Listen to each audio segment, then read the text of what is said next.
ಬೆಳಿಗ್ಗೆ ಎದ್ದ ತಕ್ಷಣ ಖಾಲಿ ಹೊಟ್ಟೆಯಲ್ಲಿ ನಾವು ಮೊದಲು ಯಾವ ಆಹಾರ ತಗೋತೀವಿ ಅನ್ನೋದ್ರ ಮೇಲೆ ನಮ್ಮ ಇಡೀ ದಿನದ ಮೆಟಬಾಲಿಸಮ್ ಹೇಗಿರುತ್ತೆ ಅನ್ನೋದು ನಿರ್ಧಾರ ಆಗುತ್ತೆ. ಅಂದ್ರೆ ನಾನು ಇಡೀ ದಿನದಲ್ಲಿ ಎಷ್ಟು ಶಕ್ತಿಯುತವಾಗಿ ದಿನವನ್ನ ಕಳಿತೀನಿ, ನನ್ನ ಜೀರ್ಣಕ್ರಿಯೆ ಎಷ್ಟು ಚೆನ್ನಾಗಿರುತ್ತೆ, ನನ್ನ ದೇಹದಲ್ಲಿ ಹೊಟ್ಟೆ ಬೊಜ್ಜನ್ನು ಕರಗಿಸುವಂತಹ ಪ್ರಕ್ರಿಯೆ ಎಷ್ಟು ಫಾಸ್ಟ್ ಆಗಿ ನಡೆಯುತ್ತೆ ಅನ್ನೋದು ನಿರ್ಧಾರ ಆಗುತ್ತೆ. ಬೆಳಗ್ಗೆ ಎದ್ದ ತಕ್ಷಣ ಟೀ, ಕಾಫಿ ಅಥವಾ ಒಂದೆರಡು ಬಿಸ್ಕೆಟ್, ರಸ್ಕ್ ತಗೊಂಡ್ಬಿಟ್ರೆ ನಮ್ಮ ಬ್ಲಡ್ ಶುಗರ್ ಸಡನ್ ಆಗಿ ಸ್ಪೈಕ್ ಆಗ್ಬಿಡುತ್ತೆ. ಇನ್ನಷ್ಟು ತಿನ್ಬೇಕು ಅಂತ ಇರುತ್ತೆ, ಇನ್ನಷ್ಟು ಹೊಟ್ಟೆ ಬೊಜ್ಜು ಹೆಚ್ಚಾಗ್ಲಿಕ್ಕೆ ಅನುಕೂಲ ಆಗ್ತಾ ಹೋಗುತ್ತೆ. ಸೊ ಸುಲಭವಾಗಿ ಹೊಟ್ಟೆ ಬೊಜ್ಜನ್ನು ಕರಗಿಸ್ಲಿಕ್ಕೆ ಬೆಳಿಗ್ಗೆ ಖಾಲಿ ಹೊಟ್ಟೆಯಲ್ಲಿ ಮಾಡಬೇಕಾಗಿರುವಂತಹ 5 ಸುಲಭ ಆಯ್ಕೆಗಳು ಯಾವುದು ಅನ್ನೋದನ್ನ ಇವತ್ತು ನಾನು ನಿಮ್ಗೆ ಹೇಳ್ಕೊಡ್ತೀನಿ. ಇದನ್ನ ಸುಲಭವಾಗಿ ಮನೇಲೆ ನಾವು ಕಂಟಿನ್ಯೂ ಮಾಡಬೇಕು, ಹೊಟ್ಟೆ ಬೊಜ್ಜನ್ನು ಕರಗಿಸಬೇಕು, 21 ದಿನಗಳಲ್ಲಿ ಹೇಗೆ ಸಾಧ್ಯ ಅಂತ ನೀವು ತಿಳ್ಕೋಬೇಕು ಅಂತಂದ್ರೆ ವಿಡಿಯೋನ ಕೊನೆ ತನಕ ನೋಡಿ. ನಮಸ್ಕಾರ, ನಾನು ನಿಮ್ಮ orthopaedic surgeon doctor Kishan Bhagwat.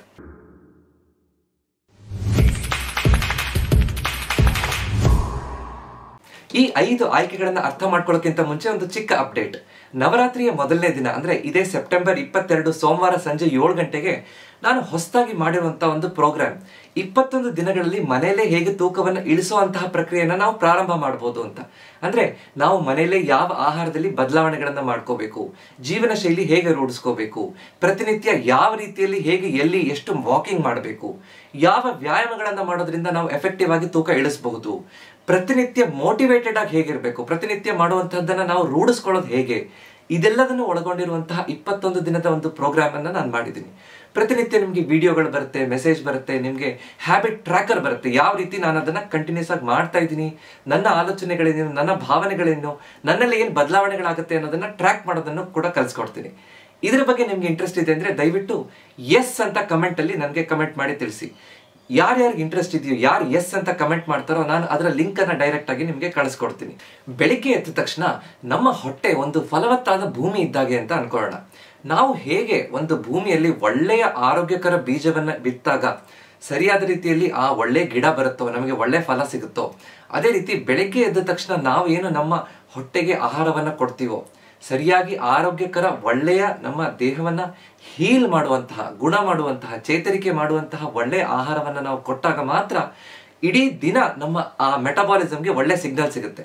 First impression is the best impression ಅಂತ ಹೇಳ್ತಾರೆ. ಅಂದ್ರೆ ನಾವು ಮೊದಲು ಯಾವ ಸಿಗ್ನಲ್ ಅನ್ನ ನಮ್ಮ ದೇಹಕ್ಕೆ, ನಮ್ಮ ಹೊಟ್ಟೆಗೆ ಕೊಡ್ತೀವೋ ಅದೇ ರೀತಿ ನಮ್ಮ ಇಡೀ ದಿನ ಅದು ಸರಿಯಾಗಿ ಜೀರ್ಣಕ್ರಿಯೆ ಕೆಲಸ ಮಾಡ್ತಾ ಹೋಗುತ್ತೆ. ನಮ್ಮ ದೇಹದಲ್ಲಿ ಆ ಮೆಟಬಾಲಿಸಮ್ ಅಂದ್ರೆ ಹೊಟ್ಟೆಯಲ್ಲಿ ಅಥವಾ ನಮ್ಮ ಇಡೀ ದೇಹದಲ್ಲಿ ನಾವು ತಿಂದಿರುವಂತಹ ಆಹಾರ ಶಕ್ತಿಯಾಗಿ ಮಾರ್ಪಾಡು ಮಾಡುವಂತಹ ಕ್ರಿಯೆ, ಹೊಟ್ಟೆ ಬೊಜ್ಜನ್ನು ಕರಗಿಸುವಂತಹ ಕ್ರಿಯೆಗೆ ಒಳ್ಳೆ ಚಾಲನೆ ಸಿಕ್ಕಿದಾಗುತ್ತೆ.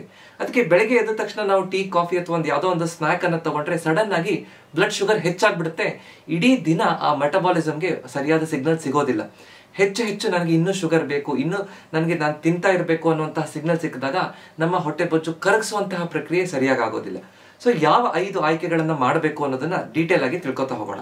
ಮೊದಲನೇದು, ಬೆಚ್ಚನೆ ನೀರಿಗೆ ಲಿಂಬೆ ರಸ ಮತ್ತು ಶುಂಠಿಯನ್ನು ಹಾಕೊಂಡು ಕುಡಿಯುವಂತಹದ್ದು. ಬೆಳಿಗ್ಗೆ ಎದ್ದ ತಕ್ಷಣ 1 ಲೋಟ ಬೆಚ್ಚನೆ ನೀರಿಗೆ ಅರ್ಧ ಲಿಂಬೆ ಹಣ್ಣನ್ನ ಫುಲ್ ಸ್ಕ್ವೀಸ್ ಮಾಡಿ ಹಾಕುವಂಥದ್ದು, ಅದಕ್ಕೆ ಸ್ವಲ್ಪ ಶುಂಠಿಯನ್ನ ಗ್ರೇಟ್ ಮಾಡಿ ಹಾಕಬೇಕು. ಈ ರೀತಿ ಬೆಳಿಗ್ಗೆ ಬೆಚ್ಚನೆ ನೀರಿಗೆ ಲಿಂಬೆ ಮತ್ತು ಶುಂಠಿಯನ್ನು ಹಾಕೊಂಡು ಕುಡಿಯೋದ್ರಿಂದ ಬಹಳಷ್ಟು ನಮ್ಮ ಈ ಆರೋಗ್ಯಕ್ಕೆ ಲಾಭ ಆಗ್ತಾ ಹೋಗುತ್ತೆ, ಒಳ್ಳೆಯ ಮೆಟಬಾಲಿಸಮ್ಗೆ ಚಾಲನೆ ಸಿಕ್ಕಿದಾಗುತ್ತೆ.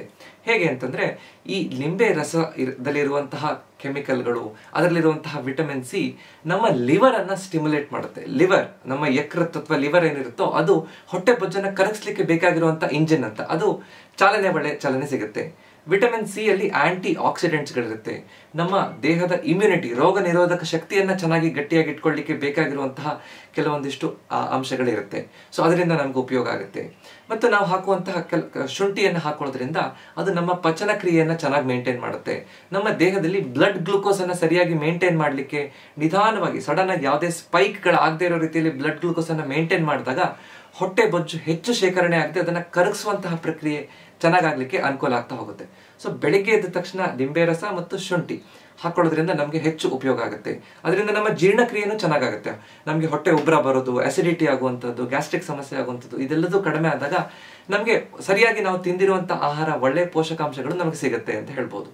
ಸ್ವಲ್ಪ ಅದಕ್ಕೆ ನಾವು ಈ ಹನಿ ಅಂದ್ರೆ ಜೇನುತುಪ್ಪ ಕೂಡ ಹಾಕೋಬಹುದು, ಆದ್ರೆ ಅದು ಅರ್ಧ ಚಮಚ ಮಾತ್ರ ಹಾಕಬೇಕು. ಅಂದ್ರೆ ಈ ಲಿಂಬೆ ರಸಕ್ಕೆ ಸ್ವಲ್ಪ ಶುಂಠಿ ಹಾಕೊಂಡು ಅರ್ಧ ಅರ್ಧ ಚಮಚ ಜೇನುತುಪ್ಪ ಹಾಕೊಳ್ಳೋದ್ರಿಂದ ನಮ್ಗೆ ಇನ್ನಷ್ಟು ನಂತರ ನಾನು ಅಂದ್ರೆ ಈ ಜೇನುತುಪ್ಪದಲ್ಲಿ ಒಳ್ಳೆಯ ಶುಗರ್ಸ್ ಇರುತ್ತೆ, ಆದ್ರೆ ಅರ್ಧ ಚಮಚ ಅದನ್ನ ತಗೊಳ್ಳೋದ್ರಿಂದ ನಮ್ಗೆ ಆ ಶುಗರ್ ಸಿಕ್ಕಿರುವಂತದ್ದು ಮುಂದೆ ಕ್ರೇವಿಂಗ್ಸ್ ಅನ್ನ ಕಡಿಮೆ ಮಾಡುತ್ತೆ. ಅಂದ್ರೆ ಬಯಕೆಗಳು, ನನಗೆ ಮತ್ತೆ ಮತ್ತೆ ತಿನ್ಬೇಕು ಅನ್ನುವಂತಹ ಬಯಕೆಯನ್ನ ಕಡಿಮೆ ಮಾಡುತ್ತೆ.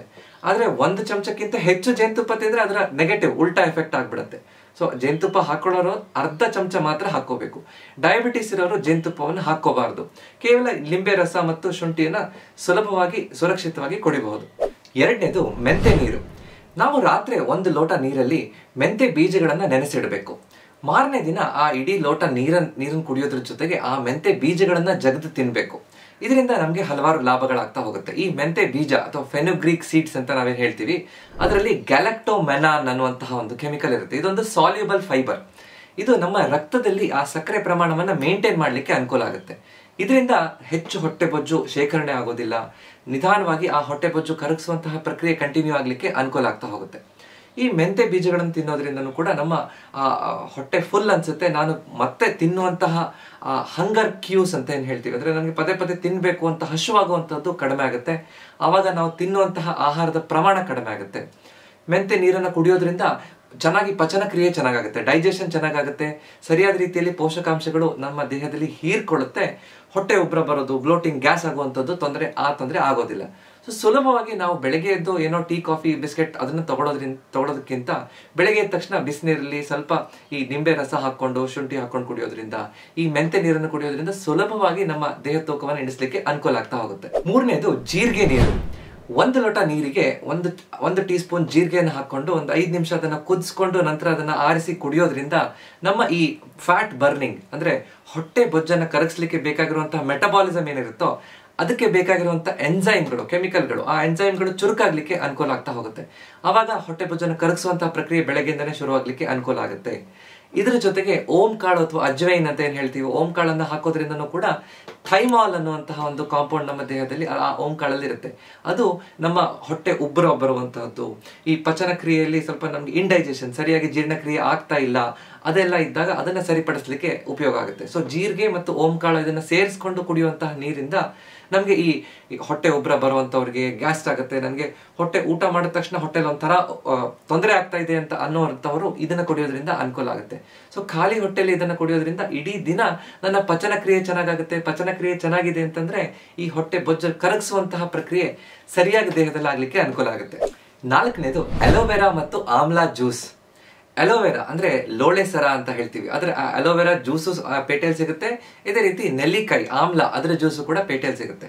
ಸೊ ಅದನ್ನ ನಾವು ಮನೆಗೆ ತಂದಿಟ್ಕೊಂಡು ಅಲೋವೆರಾ ಜ್ಯೂಸಿನ 2 ಚಮಚ, ಆಮ್ಲಾ ಜ್ಯೂಸಿನ 2 ಚಮಚವನ್ನು ಒಂದು ಇಡೀ ದೊಡ್ಡ ಲೋಟ ನೀರಿಗೆ ಹಾಕೊಂಡು ಕುಡಿಯೋದ್ರಿಂದ ನಮ್ಗೆ ಹಲವಾರು ಲಾಭಗಳಾಗ್ತಾ ಹೋಗುತ್ತೆ.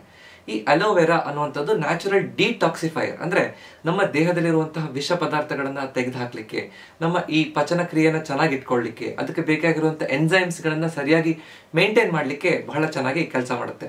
ಸೊ ಅದು ಸರಿಯಾಗಿತ್ತು ಅಂತಂದ್ರೆ ನಮ್ಮ ಜೀರ್ಣಕ್ರಿಯೆ ಚೆನ್ನಾಗಿರುತ್ತೆ, ನಮ್ಗೆ ಮುಂದೆ ಈ ಹೊಟ್ಟೆ ಬೊಜ್ಜು ಕರಗಿಸ್ಲಿಕ್ಕೆ ಅನುಕೂಲ ಆಗ್ತಾ ಹೋಗುತ್ತೆ.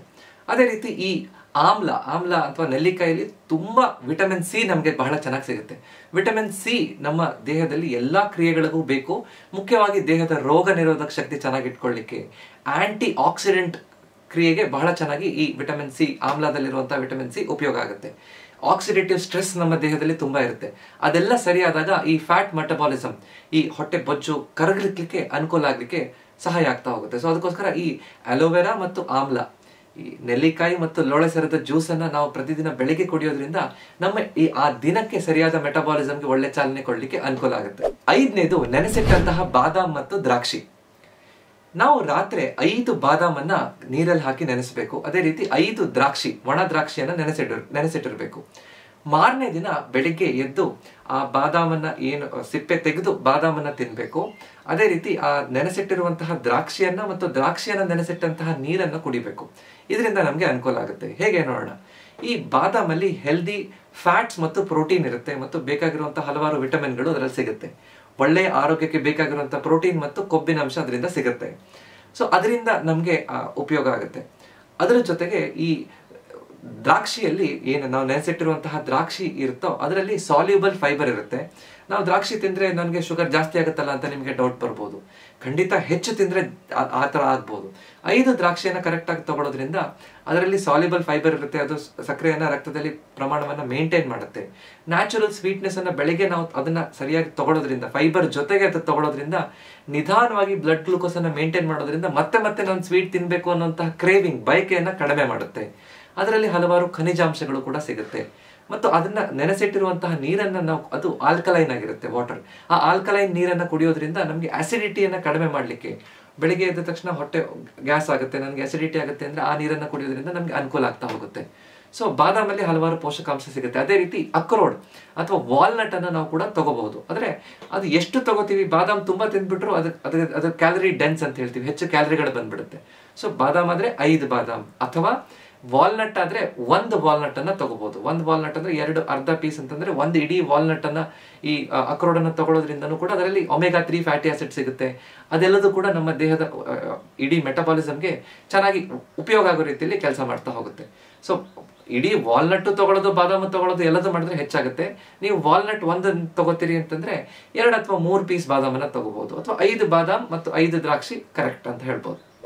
ತೂಕ ಇಳಿಸಬೇಕು, ಹೊಟ್ಟೆ ಬೊಜ್ಜನ್ನು ಕರಗಿಸಬೇಕು ಅಂದ್ರೆ ನಾವು ದೇಹವನ್ನ ದಂಡಿಸೋದಷ್ಟೇ ಅಲ್ಲ, ಅಂದ್ರೆ ನಮ್ಮ ದೇಹಕ್ಕೆ ಕಷ್ಟ ಕೊಟ್ಟು ನಾವು ತೂಕ ಇಳಿಸೋದ್ರ ಬದಲು ಖುಷಿಯಾಗಿ ದೇಹದಲ್ಲಿ ಕೆಲವೊಂದು ಬದಲಾವಣೆಗಳನ್ನ ಮಾಡಿಕೊಂಡು, ನಮ್ಮ ಜೀವನ ಶೈಲಿಯಲ್ಲಿ, ನಮ್ಮ ಆಹಾರದಲ್ಲಿ ನಮಗೆ ಸುಲಭವಾಗಿರುವಂತಹ ಕೆಲವೊಂದು ಬದಲಾವಣೆಗಳನ್ನ ಮಾಡಿಕೊಂಡು ಅದನ್ನ ರೆಗ್ಯುಲರ್ ಆಗಿ ಆ ಅಭ್ಯಾಸವನ್ನ ಮಾಡೋದ್ರಿಂದ ನಮ್ಮ ದೇಹದಲ್ಲಿ ದೊಡ್ಡ ಬದಲಾವಣೆಯನ್ನ, ಪರಿವರ್ತನೆಯನ್ನ ನಾವು ನೋಡಬಹುದು. ಇವತ್ತು ನಾನು ಹೇಳ್ಕೊಟ್ಟಿರುವಂತಹ ಈ 5ರಲ್ಲಿ ಯಾವುದಾದ್ರೂ 1ಅನ್ನ ಶುರು ಮಾಡಿ ಅಥವಾ 2ಅನ್ನ ಶುರು ಮಾಡಿ, ಬಹಳ ಚೆನ್ನಾಗಿ ಪ್ರತಿನಿತ್ಯ ಅದನ್ನ ಮಾಡೋದ್ರಿಂದ ನಿಮ್ಮ ದೇಹದಲ್ಲಿ ಒಂದು 15, 20, 21 ದಿನದಲ್ಲಿ ಬಹಳ ಚೆನ್ನಾಗಿ ಆ ಬದಲಾವಣೆಯನ್ನ, ಪರಿವರ್ತನೆಯನ್ನ ನೀವೇ ನೋಡ್ಕೋಬಹುದು. ಇದೇ ರೀತಿ ಕೇವಲ ಬೆಳಿಗ್ಗೆ ಎದ್ದು ತಿಂಡಿ ತಿಂದ್ರೆ ಏನಾಗುತ್ತೋ ಅಥವಾ ಬೆಳಿಗ್ಗೆ ಖಾಲಿ ಹೊಟ್ಟೆಯಲ್ಲಿ ಕುಡಿದ್ರೆ ಏನಾಗುತ್ತೆ ಅಂತ ನಿಮ್ಗೆ ತಿಳಿದ್ರೆ ಸಾಕಾಗೋದಿಲ್ಲ. ನಾನು ಇಡೀ ದಿನ ಹೇಗೆ ಕಳಿಬೇಕು, ಯಾವ ರೀತಿ ನನ್ನ ಆಹಾರದಲ್ಲಿ ಆಯ್ಕೆಗಳನ್ನ ಮಾಡಬೇಕು, ಯಾವ ರೀತಿ ನನ್ನ ದಿನಚರಿ ಇರಬೇಕು, ಹೇಗೆ ವ್ಯಾಯಾಮಗಳನ್ನ ಮಾಡಬೇಕು, ವಾಕಿಂಗ್ ಅನ್ನ ಸರಿಯಾಗಿ ಹೇಗೆ ಮಾಡೋಂಥದ್ದು. ನನಗೆ ಒಂದು 4 ದಿನ ಮಾಡ್ಬಿಡ್ತೀನಿ ಡಾಕ್ಟ್ರೆ, ಆಮೇಲೆ ಮೋಟಿವೇಶನ್, ನನಗೆ ಉತ್ತೇಜನ ಹೋಗ್ಬಿಡುತ್ತೆ, ಆವಾಗ ಹೇಗೆ ಕಂಟಿನ್ಯೂ ಮಾಡಬೇಕು, ಇದೆಲ್ಲದನ್ನು ತಿಳ್ಕೋಬೇಕು ಅಂತಂದ್ರೆ ನಾನು ಹೊಸದಾಗಿ ಮಾಡಿರುವಂತಹ 21 ದಿನದ ಒಂದು ಪ್ರೋಗ್ರಾಮ್, ಮನೆಯಲ್ಲೇ ಹೇಗೆ ತೂಕ ಇಳಿಸಬಹುದು, ಖುಷಿಯಾಗಿ ತೂಕ ಇಳಿಸೋದು ಹೇಗೆ ಅನ್ನೋದ್ರ ಬಗ್ಗೆ ಈ ಪ್ರೋಗ್ರಾಮಿನ ಡೀಟೇಲ್ಸ್ ಅನ್ನ ನನ್ನ ಡಿಸ್ಕ್ರಿಪ್ಷನ್ ಅಲ್ಲಿ ಮತ್ತು ಪಿನ್ಡ್ ಕಾಮೆಂಟ್ ಅಲ್ಲಿ ಕೊಟ್ಟಿರ್ತೀನಿ. ಅದನ್ನ ನೀವು ಸೇರ್ಕೊಳ್ಳೋದ್ರಿಂದ ಪ್ರತಿನಿತ್ಯ ನಿಮ್ಗೆ ಒಂದೊಂದು ವಿಡಿಯೋ ಬರುತ್ತೆ, ಒಂದು 10 ರಿಂದ 15 ನಿಮಿಷ, ಒಂದೊಂದು ದಿನದಲ್ಲಿ ಒಂದೊಂದು ಟಿಪ್, ಆಹಾರದಲ್ಲಿ ಏನ್ ಬದಲಾವಣೆ ಮಾಡಬೇಕು, ಯಾವ ವ್ಯಾಯಾಮ ಮಾಡಬೇಕು, ಅದನ್ನ ಪ್ರಾಕ್ಟಿಕಲಿ ಜೊತೆಗೆ ಮಾಡಿ ನೋಡುವಂತಹ ಒಂದು ಕೋರ್ಸ್ ಇದು ಅಂತ ಹೇಳ್ಬೋದು. ಜೊತೆಗೆ ಅದರಲ್ಲಿ ಟ್ರ್ಯಾಕರ್ ಕೂಡ ಇರುತ್ತೆ. ನಾನು ಏನೇನು ಹೊಸ ಅಭ್ಯಾಸಗಳನ್ನು ರೂಢಿಸ್ಕೊಂಡಿದ್ದೀನಿ, ಇವತ್ತೆಷ್ಟು ನಡೆದೆ, ಇವತ್ತೆಷ್ಟು ನೀರು ಕುಡಿದೆ, ಇವತ್ತೆಷ್ಟು ನನ್ನ ನಿದ್ದೆ, ಎಷ್ಟು ಹೊತ್ತಿನ ನಿದ್ದೆಯನ್ನ ಮಾಡಿದೆ, ಅವೆಲ್ಲವೂ ನನ್ನ ಆರೋಗ್ಯದ ಮೇಲೆ ಹೇಗೆ ಬದಲಾವಣೆಯನ್ನ ಮಾಡ್ತಾ ಇದೆ, ನಾನು ಹೇಗೆ ಫೀಲ್ ಮಾಡ್ತಾ ಇದ್ದೀನಿ, ನನ್ನ ಯಾವ ಭಾವನೆಗಳು, ಆಲೋಚನೆಗಳು ಹೇಗೆ ಬರ್ತಾ ಇದೆ, ಅದನ್ನೆಲ್ಲ ಬರೆದಿಡ್ಲಿಕ್ಕೆ ಜಾಗ ಕೂಡ ನಾನು ಆ ಕೋರ್ಸ್ನಲ್ಲಿ ಹೇಳ್ಕೊಡ್ತೀನಿ. ಸೊ ಇದನ್ನ ನೀವು ಸೇರ್ಕೋಬೇಕು ಅಂತಂದ್ರೆ ಆ ಲಿಂಕ್ ಅನ್ನ ಒತ್ತಿ ಏನಿದೆ ಅನ್ನೋದನ್ನ, ಆ ಕೋರ್ಸಿನ ಕರಿಕ್ಯುಲಮ್ ಅಂದ್ರೆ ಯಾವ ಚಾಪ್ಟರ್ಸ್ ಇದೆ, ಪ್ರತಿದಿನ ಏನೇನು ಮಾಡಬಹುದು ಅನ್ನೋದ್ರ ಬಗ್ಗೆ ಡೀಟೇಲ್ಸ್ ಅನ್ನ ನೀವು ನೋಡ್ಕೋಬಹುದು. ಯಾರಿಗೆ ಇಂಟ್ರೆಸ್ಟ್ ಇದೆ ಅದನ್ನ ಸೇರ್ಕೋಬಹುದು. ಪ್ರತಿನಿತ್ಯ ನಾನು ನಿಮ್ಗೆ ಅದರಲ್ಲಿ ಕೊಡುವಂತಹ ಉತ್ತೇಜನಕಾರಿ ಆ ಮೆಸೇಜ್ಗಳಿಂದ ನೀವು ಕರೆಕ್ಟ್ ಆಗಿ ಅದನ್ನ ಪಾಲಿಸ್ಲಿಕ್ಕೆ ಅನುಕೂಲ ಆಗ್ತಾ ಹೋಗುತ್ತೆ. ಸೊ ನೀವಿನ್ನು ಅದನ್ನ ನೋಡಿಲ್ಲ ಅಥವಾ ನಿಮ್ಗೆ ಅದ್ರ ಬಗ್ಗೆ ಗೊತ್ತಿಲ್ಲ ಅಂತಂದ್ರೆ ಎಸ್ ಅಂತ ಕಮೆಂಟ್ ಮಾಡಿ, ನಾನು ನಿಮ್ಮ ಆ ಲಿಂಕ್ ಅನ್ನ ನಿಮ್ಗೆ ಅದನ್ನ ಕೊಡ್ತೀನಿ. ಇವತ್ತಿನ ಈ ವಿಡಿಯೋದಲ್ಲಿ 5 ಅಭ್ಯಾಸಗಳಲ್ಲಿ ಯಾವ್ದನ್ನ ನೀವು ಮಾಡ್ತೀರಿ ನನಗೆ ದಯವಿಟ್ಟು ಕಮೆಂಟ್ ಮಾಡಿ, ಅದಕ್ಕೆ ಕಮಿಟ್ ಆಗಿ, ಅಂದ್ರೆ ಅದಕ್ಕೆ ಬದ್ಧತೆಯನ್ನ ತಗೊಳ್ಳಿ. ಇದನ್ನ ನಾನು ಸುಲಭವಾಗಿ ಮಾಡಬಹುದು. ಇವತ್ತು ಹೇಳ್ಕೊಟ್ಟಿರುವಂತಹ 5 ಅಭ್ಯಾಸಗಳು ಸುಲಭವಾಗಿ, ಚೀಪ್ ಆಗಿ ಮಾಡ್ಲಿಕ್ಕೆ ಅನುಕೂಲ ಆಗುವಂಥದ್ದು. ಸೊ ಇವತ್ತು ಈ ವಿಡಿಯೋ ನಿಮ್ಗೆ ಇಷ್ಟ ಆಯ್ತು ಅಂದ್ರೆ ದಯವಿಟ್ಟು ಇದನ್ನ ಲೈಕ್ ಮಾಡಿ ಮತ್ತು ನಿಮ್ಮ ಮನೆ ಅಕ್ಕಪಕ್ಕದವ್ರ ಜೊತೆಗೆ ಇದನ್ನ ಹಂಚ್ಕೊಳ್ಳಿ. ಇದೇ ರೀತಿಯಾದಂತಹ ಹೆಚ್ಚಿನ ವಿಡಿಯೋ ನೋಡ್ಬೇಕು ಅಂದ್ರೆ ನನ್ನ ಚಾನೆಲ್ ನ ಸಬ್ಸ್ಕ್ರೈಬ್ ಮಾಡಿ, ಯಾಕಂದ್ರೆ ನಮ್ಮ ಆರೋಗ್ಯ ನಮ್ಮ ಕೈಲಿದೆ, ಸರಿಯಾಗಿ ಇಟ್ಕೊಳ್ಳೋದು ನಮ್ಮ ಕರ್ತವ್ಯ. ನಮಸ್ಕಾರ.